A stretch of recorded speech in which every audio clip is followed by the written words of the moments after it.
Hi guys! Welcome back sa aking munting channel at hindi mo pa ba alam kung paano tayo mag-load sa Maya? Meron pang hindi alam kung paano tayo mag-load.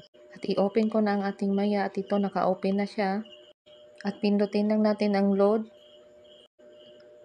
At pagka-open nito ay makikita natin merong TM, Smart, Globe at iba't iba pang pwedeng maloadan. Dahil Globe ang aking number, so Globe na lang ang pipiliin ko. At pindutin na lang natin ang Globe. At pag napindot na natin ay hintayin lang natin na maglo-loading pa ito.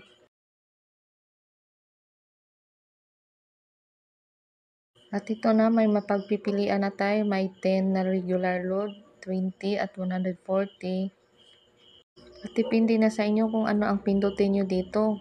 At ito lang ang pinili ko para maloadan lang yung globe number ko.